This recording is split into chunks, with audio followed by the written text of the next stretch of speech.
Hello everyone, how are you all? Once again, I welcome you all to the Positron Maths Academy. I am Kaushik, your maths mentor, और आज हम करने वाले हैं classification of functions.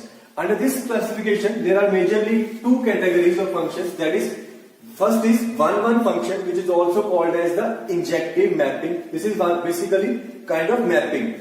Okay, and the functions which are not one-one are called as the many-one function. The other one is onto और surjective mapping, और function जो onto नहीं होते हैं उनको हम बोलते हैं into functions. Finally injective plus surjective यानी कि वो फंक्शन जो both one one and onto है उनको हम बोलते हैं बाइजेक्टिव फंक्शंस. बाइजेक्टिव फंक्शन होना थोड़ा सा और इंपॉर्टेंट है क्योंकि इसी पे बेस पर हम एक और कंसेप्ट पढ़ेंगे, that is inverse of a function. A function is invertible when it is both one one and onto, और इट इज बाइजेक्टिव. और थोड़ा सा ये इंपॉर्टेंट इसलिए भी हो जाता है क्योंकि इसी पे बेस्ड आपको एक क्वेश्चन आता है, दैट इज बोर्ड एग्जाम में जो 4 या 6 नंबर में आई थिंक 5 मार्क्स क्वेश्चन है, तो इसलिए इसकी थोड़ी सी इंपॉर्टेंस और बढ़ जाती है यहाँ पे. ठीक है, so let's begin classification of functions with the first function which is called as the one one function. Okay, alright, so let's begin classification of function. और हमारा जो पहला क्लासिफिकेशन में जो फंक्शन है that is one one function और injective mapping. ठीक है, so a function f from set x to y is said to be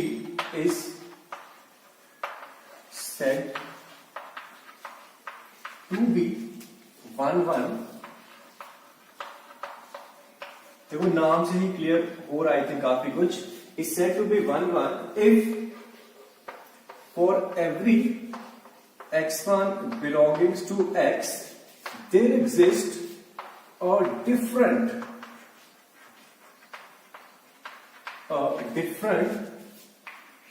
y1 belongs to y.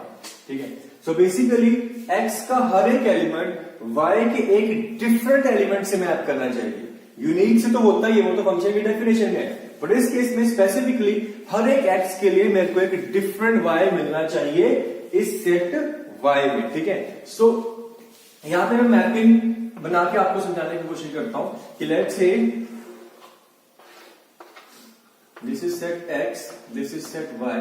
यहां पे मेरे पास है x y z, या फिर आप कह लो x1 x2 x3 and here I have y1 y2 y3.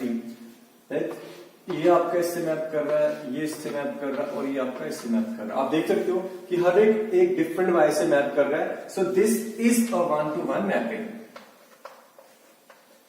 This is a one two one mapping. On the other hand अगर मैं दूसरी मैपिंग कंसीडर कर रहा हूं यहां पे, this is x, this is y, x1 x2 x3. यहां पे मैं कंसीडर कर रहा हूं y1 y2 y3.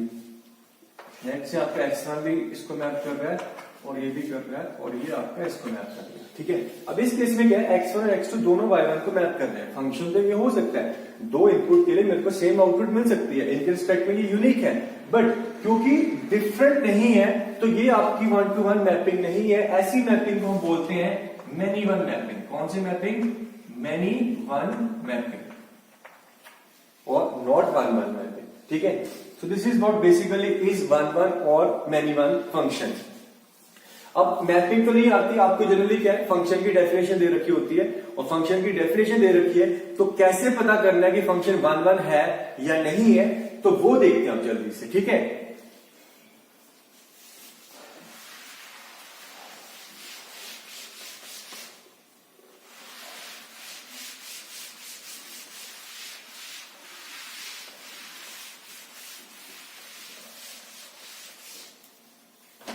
मेरे पास यहाँ पे 3 मेथड्स है बेसिकली. तो हम चेक करने जा रहे हैं कि how to check one one behaviour और कि whether function is one one और नॉट. ठीक है, सो फर्स्ट मेथड हमारा यहाँ पे, this is the very basic and algebraical method. What says, let मैं अज्यूम कर लेता हूं ये बेसिकली एक क्वांटिटेटिव मेथड है. ठीक है, कि लेट से x1 and x2 are two different elements from the set X and their corresponding f of x1 and f of x2 जो इनकी इमेजेस हैं वो किसी सेट y में है, ऑब्वियसली y में होंगी। सो अब मैं ये स्टार्ट करता हूं कि ये मान के एक कंडीशन मान लेता हूं कि लेट्स से कि फंक्शन 1 1 आपका नहीं है, मतलब कि दो डिफरेंट इनपुट के लिए मेरे को सेम आउटपुट मिल रही है, f of x1 equals to f of x2। मैं यहाँ पे कॉन्ट्रडिक्ट करने वाला हूं और यहां से इस कंडीशन को जब मैं आगे फॉरवर्ड करता हूं तो फाइनली मेरे को ये मिल जाता है कि x1 equals to x2। Okay, इतनी कंडीशन सफिशिएंट है कि अगर f of x1 और f of x2 को इक्वल करता हूं और x1 इक्वल्स टू x2 मिलता है, दैट मीन्स कि ये तभी पॉसिबल है जब x1 इक्वल्स टू x2 है। और या फिर ये कह लो कि दोनों डिफरेंट के लिए मैंने जब सेम आउटपुट करनी चाहिए तो मुझे मैं डिफरेंट कर नहीं पाया, वापस मैं दोनों को इनपुट को सेम करने पे मजबूर हो गया, तो कॉन्ट्रडिक्शन मेथड है काइंड ऑफ। ठीक है, so this will make sure that function is 1 1 and not many 1। सो ये बेसिकली जो मेथड है ये बोर्ड के जो क्वेश्चन है उनमें अप्लाई होता है। ठीक है, नेक्स्ट मेथड देखो, नेक्स्ट इज हमारा ग्राफिकली कैसे हम ये चेक करते हैं, ठीक है, कि फंक्शन 1 1 है कि नहीं। ग्राफिकली चेक करने के लिए हमारे पास एक टेस्ट है जिसको बोलते हैं horizontal line test. What? Horizontal line test. देखो, मान लो रैंडमली कोई भी ग्राफ है, ठीक है, ऐसे आप फंक्शन अगर 1 1 है तो कहीं मर्जी हॉरिजॉन्टल लाइन ड्रॉ करो, आपका एक ही पॉइंट पे वो कट करेगा। लाइक यहां पे अगर मैं कहीं भी हॉरिजॉन्टल लाइन ड्रॉ करता हूं तो अगर तो वो ग्राफ को एक ही पॉइंट पे कट कर रही है, दैट मीन्स की फंक्शन इज 1 1। देखो बेसिक का मतलब है, मान लो ये x1 था, एक ही पॉइंट पे कट करे, दैट मीन्स की x1 के कॉरस्पॉन्डिंगली एक ही आउटपुट या फिर y1 है। सिमिलरली यहाँ पे x2 है तो कॉरस्पॉन्डिंगली आउटपुट y2 है, ये x3 है, ये x4 है। तो यहाँ पे मैं साफ देख सकता हूं कि x1 x2 x3 सबके कॉरस्पॉन्डिंगली मेरे पास एक डिफरेंट y मिल रहा है। So this type of graph will tell you that function is 1 1। दूसरा अगर मैं एक एग्जांपल लेता हूं, लेट्स से कुछ इस तरीके का फंक्शन है, कुछ पैराबोलिक आपको दिख रहा है। अब यहां पे अगर मैं हॉरिजॉन्टल लाइन ड्रॉ करता हूं तो दो पॉइंट पे कट कर रही है, दिस इज मैनी 1। क्लियरली ये जो कुछ y1 है ये आपका इस x1 के कॉरस्पॉन्डिंगली भी मिल रहा है और ये आपका x2 के कॉरस्पॉन्डिंगली मिल रहा है। तो x1 और x2 के सेम आउटपुट है y1, therefore this is a many one mapping। ठीक है, सो हॉरिजॉन्टल लाइन टेस्ट एक सिंपल सा टेस्ट है, right. And this last method जो कि हम सबसे ज्यादा अप्लाई करते हैं क्वेश्चंस में, this is basically the calculus approach. ठीक है, मैं इसको कैलकुलस मेथड बोल देता हूं। इसमें क्या होता है, हम फंक्शन का डेरिवेटिव चेक करते हैं। ठीक है, फंक्शन का derivative f dash x, if it is either greater than equal to 0 और less than equal to 0, greater than equal to 0 और less than equal to 0, just note down that this equality can hold और may hold for discrete values of x। Equality आ सकती है but किसी instant के लिए या फिर किसी एक पॉइंट पे इक्वल टू हुआ फिर पॉजिटिव हो गया, या फिर पॉजिटिव से पॉजिटिव, या फिर वापस नेगेटिव से नेगेटिव चला गया। ये नहीं कि आपका कॉन्टिन्यूस सेट ऑफ वैल्यूज के लिए आपकी जो है इक्वालिटी आ गई, उस केस में वो 1 1 नहीं होता है। मैं आपको एग्जांपल के थ्रू समझाऊंगा। ठीक है, नाउ अगर इसका एक और मतलब आपको पता है कि जब डेरिवेटिव हमेशा पॉजिटिव होता है तो हम क्या कहते हैं कि फंक्शन क्या है, स्ट्रिक्टली इंक्रीजिंग। कैसा होता है, स्ट्रिक्टली इंक्रीजिंग फंक्शन। और जब हमेशा डेरिवेटिव नेगेटिव होता है तो उस केस में हम कहते हैं कि function is strictly decreasing function. ठीक है, ये तो बस इसका मतलब है। बाकी स्ट्रिक्टली इंक्रीज कर रहा है या स्ट्रिक्टली डिक्रीज कर रहा है, ये आप ग्राफ से ज्यादा अच्छे से दिखता है आपको। ठीक है, और जब आप ग्राफ देखोगे कि स्ट्रिक्टली इंक्रीज या डिक्रीज कर रहा है तो फिर वो 1 1 कैसे, वो भी क्लियर नजर आ जाएगा। फॉर एग्जाम्पल लेट्स से मेरा एक फंक्शन है जो स्ट्रिक्टली इंक्रीज करता है। अब जैसे कि हमने पिछले टेस्ट में देखा हॉरिजॉन्टल लाइन टेस्ट में, आप चेक कर लो अगर फंक्शन स्ट्रिक्टली इंक्रीज करें तो कहीं मर्जी हॉरिजॉन्टल लाइन ड्रॉ करो, आपका एक ही पॉइंट पे कट करेगा।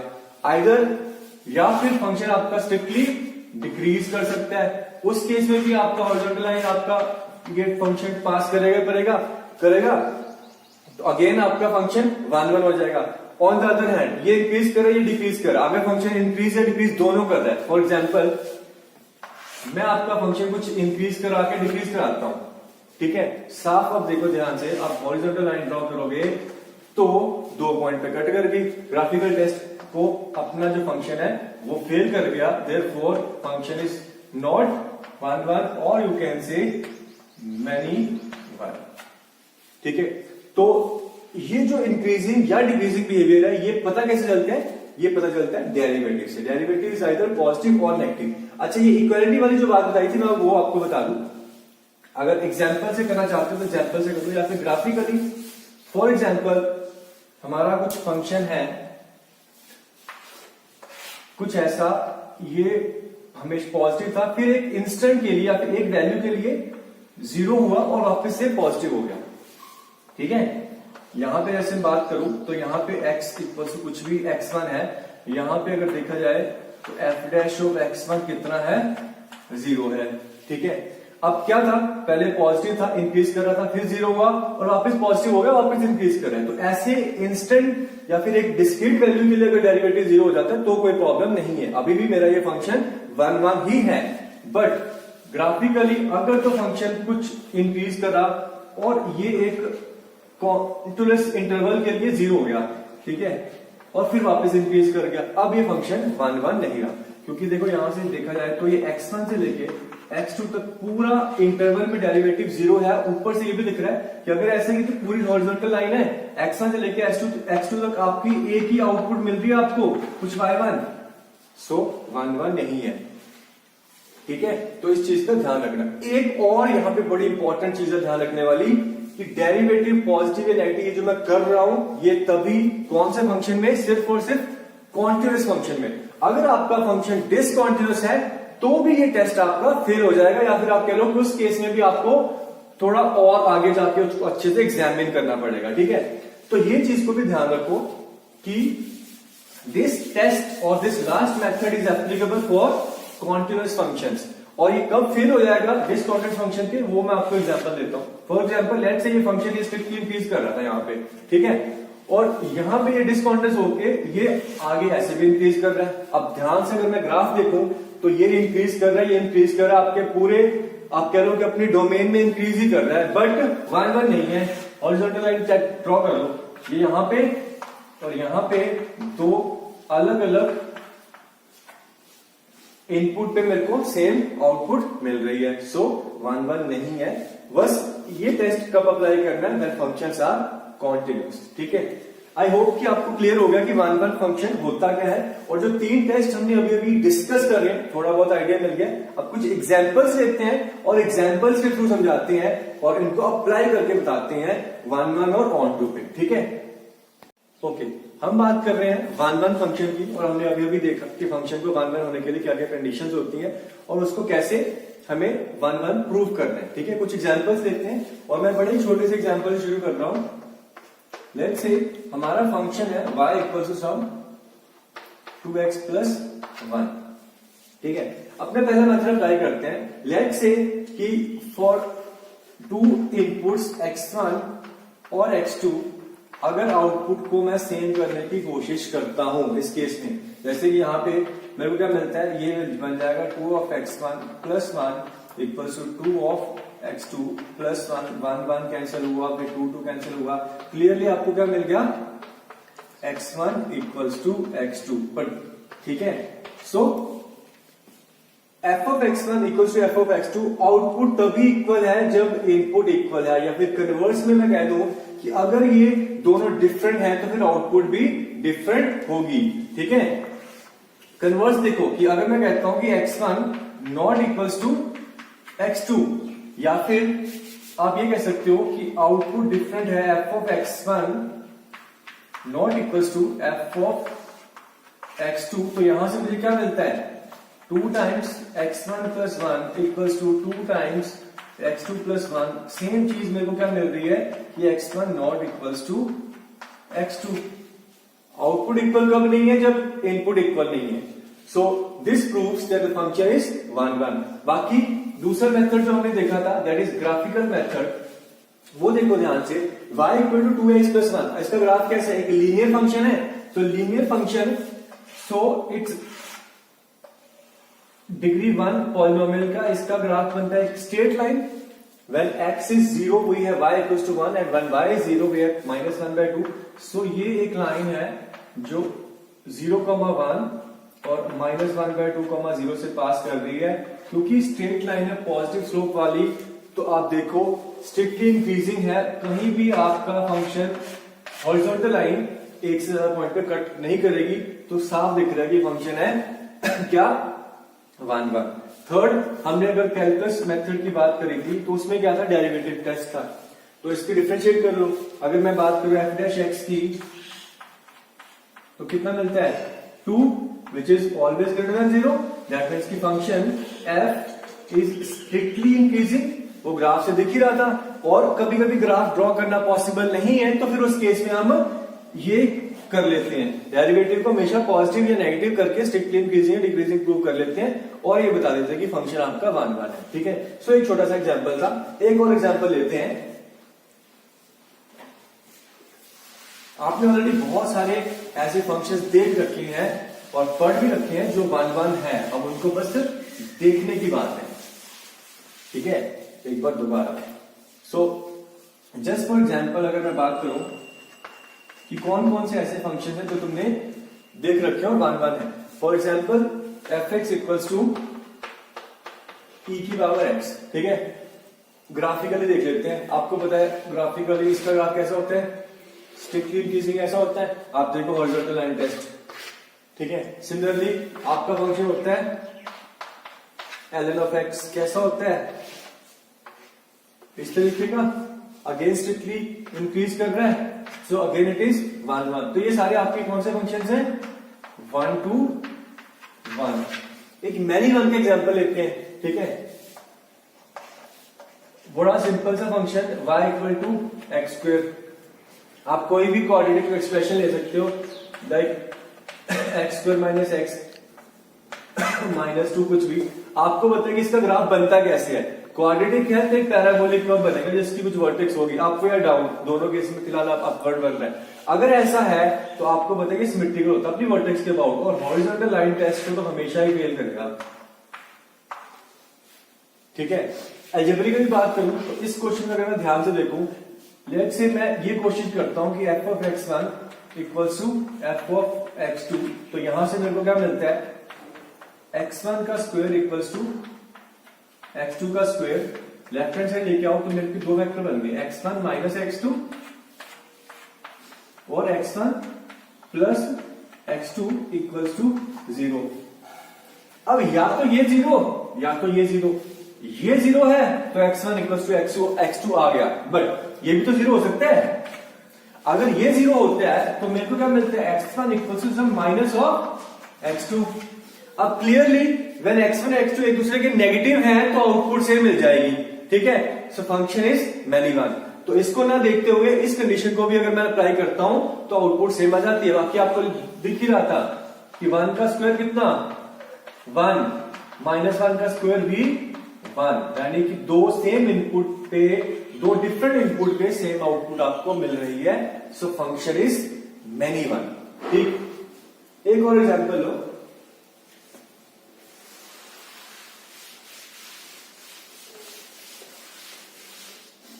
अच्छा, यहाँ पे वो कैलकुलस मेथड है, डेरिवेटिव टेस्ट की बात करते तो फिर क्या होता। सो लास्ट डेरिवेटिव टेस्ट की बात करता हूं तो dy बाई डी एक्स या फिर एफ डैश एक्स कितना आता है आपका 2 ऑफ एक्स। साफ दिख रहा है कि ये हमेशा पॉजिटिव या नेगेटिव नहीं है। एट एक्स इक्वल्स टू 0 ये पॉजिटिव है। ठीक है, 0 पे 0 है, 0 के आगे पॉजिटिव पीछे नेगेटिव, तो पॉजिटिव नेगेटिव दोनों है, यानी कि इंक्रीज भी कर रहा है और डिक्रीज भी कर रहा है, इसलिए फंक्शन आपका मैनी वन हो गया कैलकुलस मेथड से। ये एग्जांपल हो, मान लो एफ एक्स आपका फंक्शन है एक क्यूबिक पॉलिनोमियल, यहां पे फिलहाल मैं सिंपल सा ले रहा हूं f x equal to x cube, ठीक है। चलो मान लो क्यूबिक का तुम्हें ग्राफ नहीं पता, अभी तक शायद नहीं पढ़ रखा, वैसे इसका बहुत सिंपल सा होता है। तो हमारे पास बचता क्या है, पहला वाला मेथड, उसको हम लाइटली लेके चलते हैं। क्यों? क्योंकि बोर्ड एग्जाम में ज्यादा अप्लाई होता है, कैलकुलेशन थोड़ा वर्क ज्यादा है। फिर थर्ड जो मेथड है वो बेस्ट अपने लिए यहाँ पे। सो हम कुछ नहीं करेंगे, अपना थर्ड मेथड अप्लाई करेंगे और ये बन जाएगा एफ डैश एक्स कितना 3x²। अब x का स्क्वायर है, यानी कि फिर ये तो हमेशा ग्रेटर देन इक्वल टू 0 ही है। 0 पे 0 हो जाएगा, अदरवाइज 0 के आगे पीछे हमेशा क्या हो जाएगा, पॉजिटिव। तो पॉजिटिव है तो मतलब फंक्शन स्ट्रिक्टली इंक्रीजिंग है। वैसे x³ का जो ग्राफ होता है ये कुछ ऐसा होता है, ठीक है, और स्ट्रिक्टली इंक्रीज कर रहा है तो हॉरिजॉन्टल लाइन टेस्ट को पास कर रहा है, दैट मीन्स की फंक्शन इज 1 to 1। अब जरूरी नहीं है कि हर एक क्यूबिक पॉलिनोमियल आपका 1 to 1 होता है, क्यूबिक पॉलिनोमियल 1 1 भी होते हैं और मैनी 1 भी होते हैं, ठीक है। मैं आपको क्यूबिक में ही एक एग्जांपल ले लेता हूं जो कि मैनी 1 का है।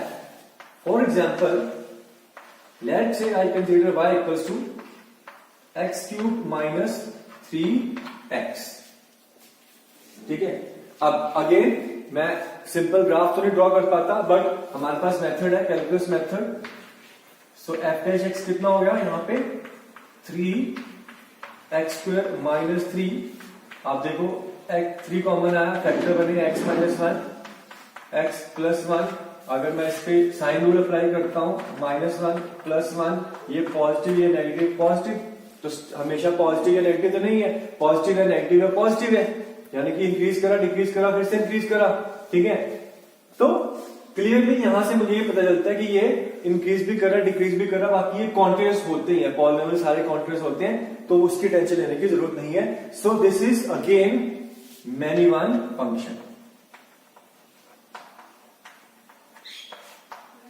ऑलराइट, आई होप कि एग्जांपल जितने भी हमने छोटे छोटे लिए आपको एटलीस्ट 1 1 क्लियर हो गया कि 1 1 होता क्या है और इसको करना कैसे है, प्रूव कैसे करना है। हमारे पास 3 बेसिक मेथड्स हैं और तीनों में से आप कोई भी अप्लाई कर सकते हो, जो भी आपका वहां पे सूटेबल होगा हम अप्लाई करेंगे, ठीक है। जल्दी से हम अपने नेक्स्ट फंक्शन पे आते हैं which is onto function, and then will do some more problems, combined problems on 1 1 and onto. Alright,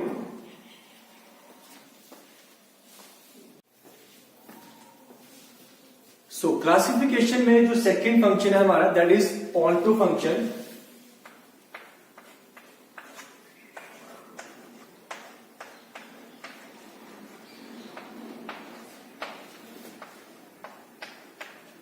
It is also called as surjective method. Surjective method, ठीक है। So a function f from x to y is said to be onto if for every y belongs to capital Y there exists a x belongs to x such that f of x equals to y, f of x equals to y, ठीक है। ध्यान देखो basically क्या लिखा होता है, जब mapping कर रहे हैं x से y में तो y के हर एक एलिमेंट के कॉरस्पॉन्डिंगली उसकी एक प्री इमेज एग्जिस्ट करनी चाहिए x में, ठीक है। आप ये कह सकते हो जब मैपिंग करा रहा हूं तो y का कोई भी एलिमेंट बचना नहीं चाहिए, y का भी अब हर एक एलिमेंट मैप होना चाहिए। एक फंक्शन होने के लिए x की तो कंडीशन है ही है कि x में जितने भी एलिमेंट है सबकी कोई ना कोई आउटपुट चाहिए, या फिर वो हर एक किसी न किसी y से तो डेफिनेटली मैप करना ही चाहिए। बट उसको ऑन टू होने के लिए y का भी कोई भी एलिमेंट ना रह जाए, इसका हर एक एलिमेंट अपने बैक अगर बात करो तो x से किसी न किसी एलिमेंट से मैप होना चाहिए। आप मैपिंग से आप समझने की कोशिश करो, ठीक है। लेट्स से यहां पे मेरे पास है x1 x2 x3 and here I have y1 y2 y3 और एक एलिमेंट मैं y4 ले लेता हूं, ठीक है। चलो यहां पे ये y1 को मैप कर रहा है, ठीक है, ये चलो y3 4 को मैप कर रहा है और ये भी आपका y1 को मैप कर रहा है, ठीक है। अब देखा जाए तो ये फंक्शन तो है, बट इस केस में देखा ये जो y2 है और y3 है, ये दो एलिमेंट जो है रह गए हैं, ठीक है। ऐसा नहीं होना चाहिए। This function which is not onto, basically अभी ऑन टू नहीं है, सो इसको बोलेंगे into mapping. The function which is not onto is called as into mapping. अब ऑन टू होने के लिए कंडीशन क्या है, यहां पे मेरे पास x1, x2, x3, x4, y1, y2, y3 ये इससे मैप कर रहा है, ये भी इससे मैप कर रहा है, ये इससे मैप कर रहा है और ये इससे मैप कर रहा है, ठीक है। सो इस तरह की कोई जो मैपिंग है, यहां पे आप देखो कि y सेट में तीनों एलिमेंट्स की एक ने कहीं ना कहीं कोई प्री इमेज एग्जिस्ट करती है।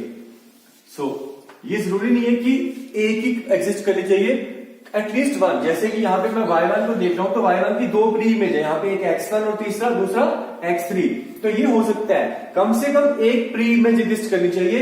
ये कोई एलिमेंट आपका बिना मैपिंग के नहीं रहना चाहिए, हर एक किसी न किसी से मैप होना चाहिए। तो this mapping is called as onto mapping. अब देखो ध्यान से, अगर तो ये सारे के सारे मैप हो गए, दैट मीन्स कि अब रेंज क्या बन रही है, y1, y2, y3, ये पूरा का पूरा सेट क्या बन गया, रेंज यानी कि कोडोमेन के इक्वल बन गया। सो बेसिकली हम एक फंक्शन को ऑन टू प्रूव करने के लिए, ठीक है, हम इस कंडीशन का प्रूव करते हैं that for onto the condition is that range of function is equals to its codomain. Range of function is equals to its codomain. So this is the only thing that we prove while proving a function to be onto, ठीक है। एक और थोड़ी अलजेब्रिकल सी approach है, वो board exam में apply होता है, तो मैं वहां पे आपको जब इनवर्स के साथ उसका क्वेश्चन करवाऊंगा तब बता दूंगा। बट कंपटीशन के लिए हम यही फॉलो करते हैं कि रेंज निकालते हो, रेंज अगर कोडोमेन के इक्वल है तो फंक्शन आपका ऑन टू है, अदरवाइज फंक्शन आपका ऑन टू नहीं है, ठीक है। चलो कुछ छोटे छोटे एग्जांपल्स देखते हैं और इसको समझते हैं। नाउ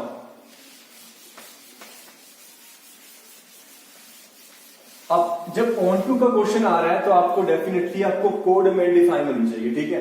फॉर एग्जांपल मान लो मैं एक फंक्शन लेता हूं f, सिंपल सा फंक्शन ले लेता हूं, ठीक है, and f is function from real to real, real to real, और ये हम ले लेते हैं x स्क्वायर और इसी के साथ में दूसरा ले लेता हूं x क्यूब, ठीक है। जस्ट रेंज पे ध्यान देखो, दोनों पॉलिनोमियल्स है x square x cube, domain जो इनकी और रियल है ही है। बट अगर मैं इस पहले वाले की रेंज की बात करता हूं, x स्क्वायर आपको अगर ग्राफिकली पता है तो पता है कि ये कुछ इस तरह का फंक्शन होता है, ठीक है। x स्क्वायर है तो पॉजिटिव है, तो 0 से लेके इंफिनिटी इसकी रेंज है, ठीक है। सो इसकी अगर मैं रेंज की बात करूंगा तो वो कितनी है, r प्लस 0 से infinity, clearly not equals to r।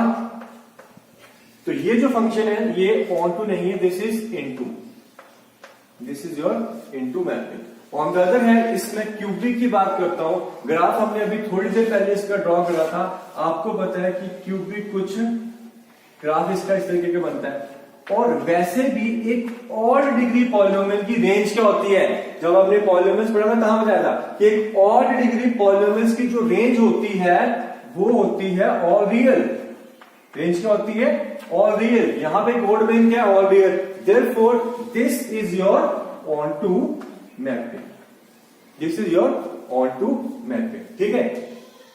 एक बड़ा इंपॉर्टेंट पॉइंट यहां पे आता है, उसको ध्यान से समझो कि क्या करते हैं हम जनरल कभी कभी, जैसे मैं इसी एग्जांपल की बात करता हूं, तो ये जो फंक्शन है,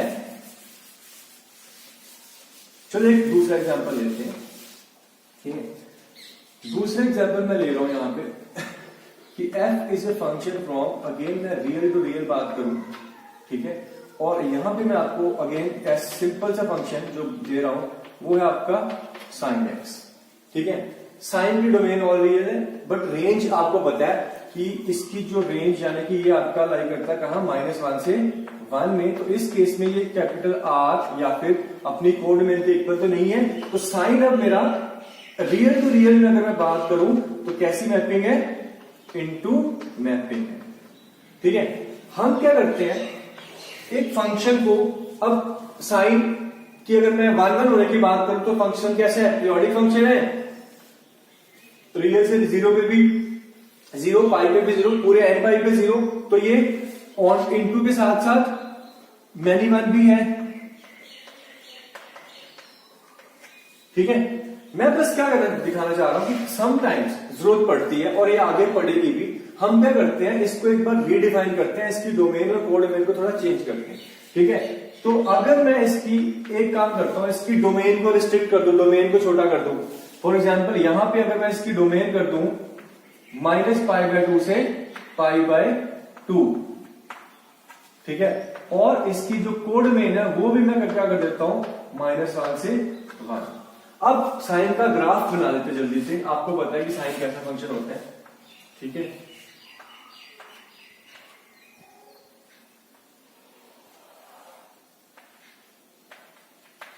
दिस इज π/2 -π/2, ये आगे और पीछे भी डिफाइन था, पर हमने रिस्ट्रिक्ट कर दिया -π/2 से π/2 के बीच में, ये -1 और ये +1। ठीक है, नाउ इन दिस इंटरवल और इस डोमेन और इस कोड डोमेन में बात कर रहा हूं, फंक्शन एक तो आपका स्ट्रिक्टली इंक्रीज कर रहा है। ठीक है, सो ये कैसा है, 1 1 हो गया, स्ट्रिक्टली इंक्रीजिंग है। दूसरा, रेंज तो साइन की होती है -1 से 1, तो रेंज भी उसके इक्वल आ गई, कोड डोमेन के इक्वल। सो ये मेरा 1 1 और ऑन टू दोनों हो गए। ठीक है, सो बेसिकली हम फंक्शंस को 1 1 या ऑन टू बना सकते हैं, उनकी डोमेन और कोड डोमेन को रिस्ट्रिक्ट करके अपने कंफर्ट पे जाके। ठीक है, ये अब इस केस में क्या हो गया, जब फंक्शन 1 1 और ऑन टू हो जाता है तो हमने बात करी थी कि फंक्शन क्या होता है, इन्वर्टिबल होता है या कि वो बाइजेक्टिव होता है। और आगे जब हम साइन का इनवर्स डिफाइन करेंगे, जो कि आपका इनवर्स ट्रिग्नोमेट्री फंक्शन है, तो उसमें हम सेम काम को एक बार करेंगे। ठीक है, मैंने यहां पे करके बता दिया। एंड और भी क्वेश्चन के अकॉर्डिंगली जो भी रिक्वायरमेंट है, we can do such things कि उसको 1 1 ऑन टू बनाने के लिए ये जो काम हमने किया है, डोमेन और कोड डोमेन को अपने अकॉर्डिंगली रिस्ट्रिक्ट छोटा कर ले या फिर जरूरत पड़े तो बड़ा कर ले। ठीक है, so this is a possible thing that we can do. चलो, आई होप कि 1 1 ऑन टू दोनों में क्लियर हो गए। बस ऑन टू की एक ही बेसिक कंडीशन है कि कोड डोमेन और रेंज हमारी इक्वल आती है। अब कुछ और प्रॉब्लम्स करते हैं, इनको और अच्छे से समझने की कोशिश करते हैं। ठीक,